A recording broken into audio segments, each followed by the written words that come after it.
Hey guys, what's up? This is Portia from The Breast Horror, and obviously, I'm a breastfeeding mom who loves horror. So, like I told you guys, I was gonna watch some different horror films and I wanted to review them and talk to people about it because I love horror and I don't have a lot of friends that like horror films. I keep sounding like I'm saying horror films. So it's fun for me to like talk about it on here and see what other people think about it as well. But anyway, first I talked about the Texas Chainsaw Massacre. Like I said, a lot of people thought it was a remake, but it was really a sequel. And recently, my aunt told me to watch Fresh, which I really was kind of like, what the hell is that about? It looked like it was a vampire movie, honestly. And as much as I love scary movies, I'm not really a big fan of vampires because I feel like it's just overdone all the time. And I'm like, can you be more creative than that? Can you create something with a better plot, things like that. So I'm over the vampires, I'm over zombies and shit like that. But Fresh, it had a topic that I was actually not aware that it would have, because in my head it had a completely different premise and I was completely wrong about what the movie was about. So, Fresh, it's basically a modern take on dating with, like, I like to say, a splash of horror. And the plot was really good and it kept you engaged. But I'm gonna just go right into it. So we have the characters. The first character is Noah. That's the main character.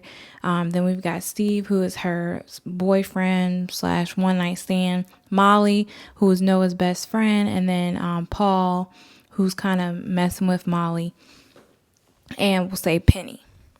So I always want to talk about different scenes that I really liked in a movie, and then things I liked about the film in its entirety, and then things I think that were trash.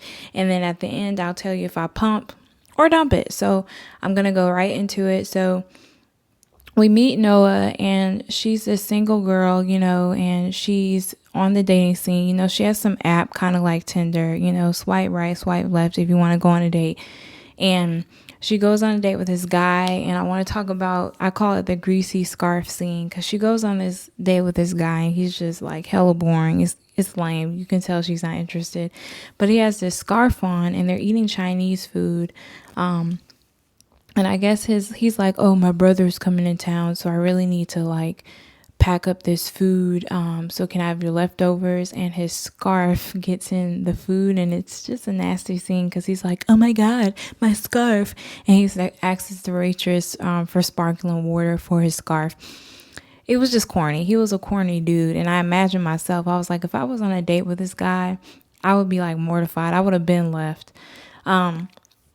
Anyway, so next scene I liked. Love at first sight in the vegetable aisle. So she meets Steve. Noah meets Steve in the vegetable aisle at a grocery store because she goes home and, she's one of those single women who don't ever have shit in their fridge. Like the ones that live on takeout and pizza, shit like that.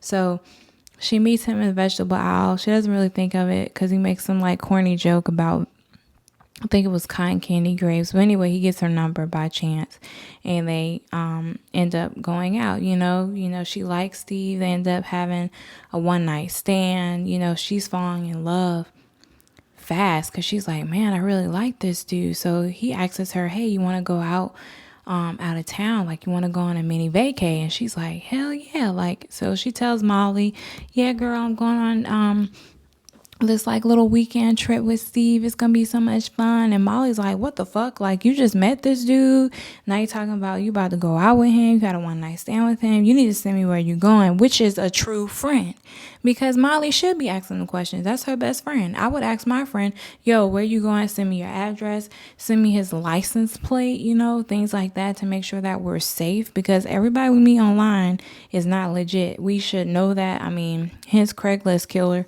And I mean, we see all these Tinder date crises that are happening. But anyway, so Noah goes to Steve's house or whatever, and it's like dope. Like, his house is mad like cool. Like he's got this amazing art, you know, he's got a cool bar, he's got a luxurious kitchen with a nice ass backsplash, I might add. So, you know, she's like, oh, okay, like Steve, he's got money because he's a doctor. So she's like, oh, okay. And, you know, she kind of feels like she's kind of trash because I forgot what her job is, but it's not a doctor. I think she works online or something. I don't really even remember. They didn't really go into detail of her job description. But anyway, so she goes out with Steve to his house, you know, his crib. He's like, oh, let me make you a drink. I'm going to make you an old fashioned like you like, girl. And she's like, okay. But she starts getting a little foggy after she's drinking the drink. And we're like, okay, we already know he's drugged her. So he's like, Noah, why are you sitting all the way over there? Come sit next to me. And as soon as her ass gets up, she goes and plops her ass right on the floor, passes out. And I'm like, damn, what has happened? So she wakes up and guess where she is, y'all? She's in a damn basement, it looks like, chained to the fucking wall. And I'm like, okay. I'm like, what's about to happen? Because I'm thinking that, like, he kidnapped her to be, like, a sex slave or something. And that's actually where she went in her head. Because she was like, are you gonna rape me? And I'm not saying that, like, when I do that, I'm not making fun of people who get raped. Because it's a horrible crime. I'm just repeating how she said it. And he's like, no, I'm gonna sell your meat. And you're like, what the fuck? What the fuck, Steve? He says, I'm about to sell your meat, bruh. So Steve is a doctor, but he's a special kind of doctor who has clients. So he kidnaps girls and then he sells various parts of their body for the clients to eat.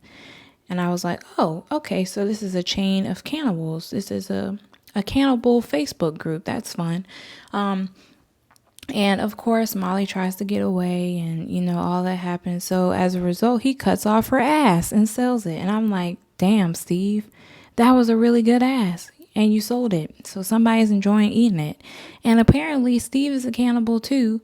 And, you know, there's so much to dive into this movie because I can't leave out the fact that Mollie never heard from Noah. So, you know, she starts texting her and Steve uses Noah's phone to send her this whack ass picture about them going to Cottage Grove.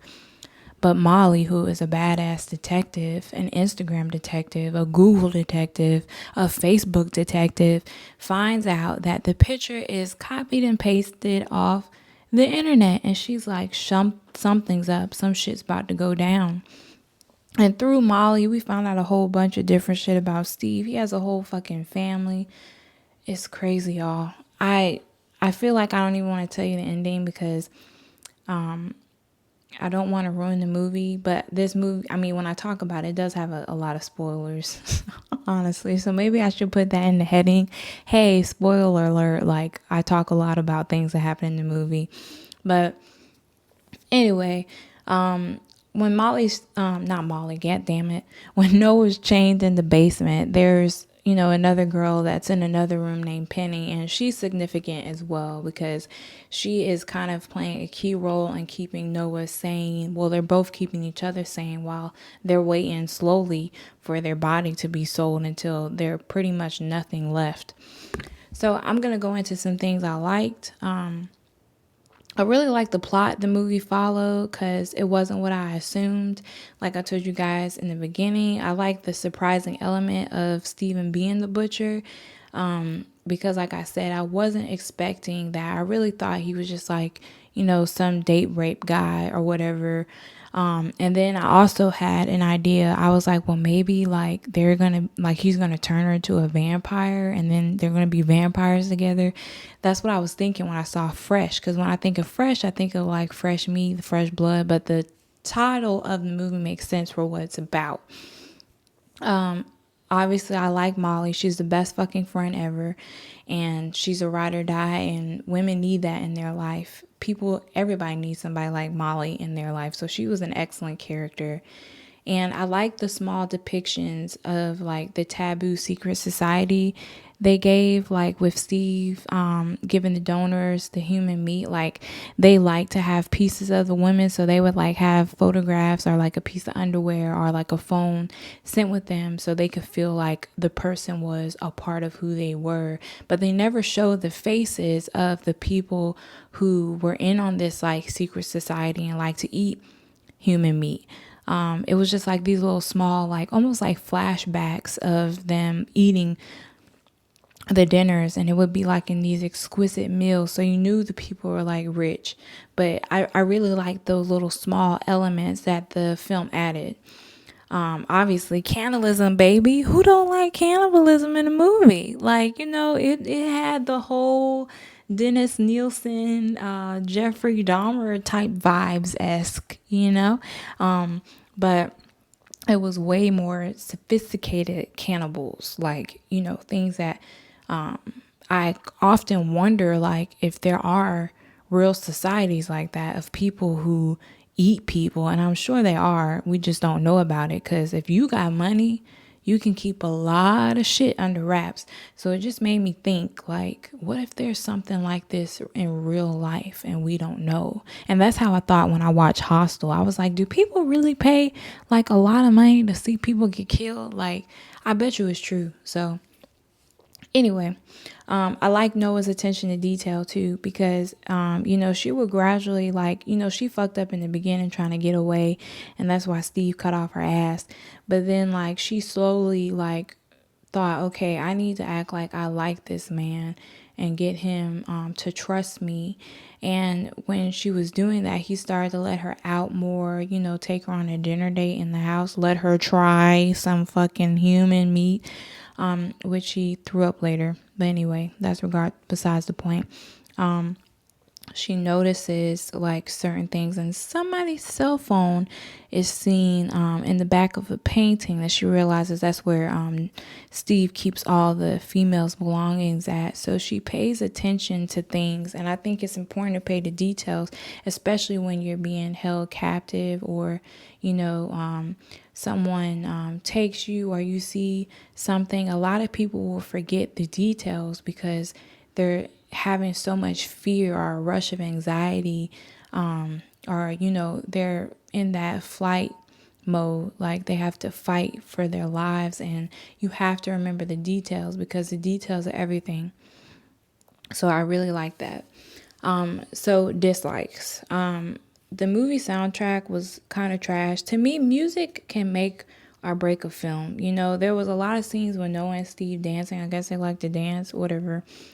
And I feel like just better music could have been chosen for a movie about cannibalism. Even like, how horror films, like, okay, I'm thinking of Halloween. Every time Michael Myers is about to come, you hear, I probably didn't do that right, but you hear that noise and he is about to go ape shit. Like, Michael, I almost called him Michael Jackson. Michael Myers is about to go ham. And I think that pivotal music moments like that matter in a film, because it puts the watcher on the edge of their seat, viewer on the edge of their seat, and makes them think like, oh, what's about to happen next, or even music that kind of crescendos into a higher pitch or a lower sound. Like, all those things have elements in a film that make a film. So when you have trash ass music, it can really make or break a film. So music means a lot to me in a film. I would love to make a horror movie score. I should really try to think about doing that. But anyway, also, I like the role of Steve's wife, because I didn't talk about her a lot in this review, because I don't want to tell everything that happens in the movie. But I liked her role because okay, well, let me explain it this way. I liked her role and I didn't like her role.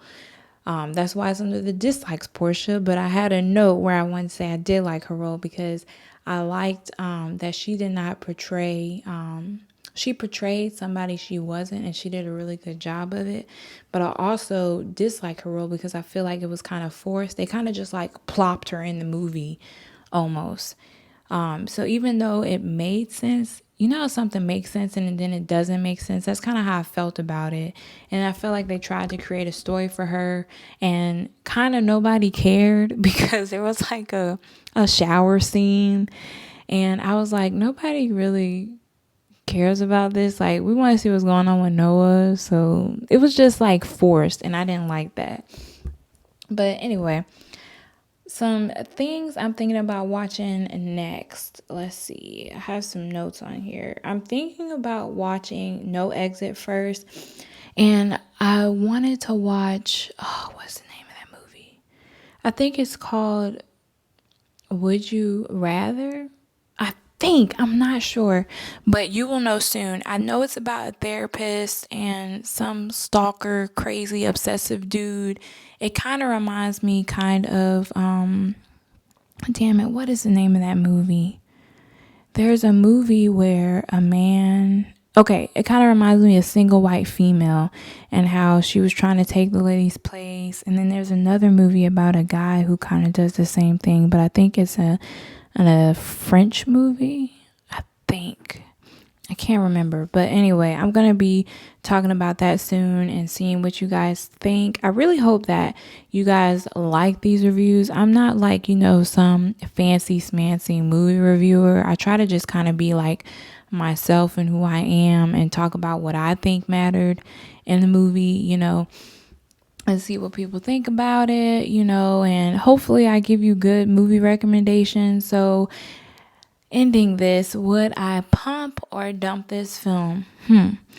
I think that I'm going to pump this film up because I think it's worth a watch, and it is a Hulu original. Netflix started this whole original thing, I believe, making these original films, and other streaming platforms to start again on it too. And Hulu's been coming out with some really good films, like No Exit is it's actually a book by Taylor Adams, and they just came out with a movie adaptation of that. So I'm looking forward to that. So I think just with it being a Hulu original and like it's not a movie that came out in theaters, I think for sure it's worth a watch, especially for the premise and the plot, and the ending was pretty good too. So I hope you guys watch it and let me know what you think, and I will talk to you guys soon. Peace.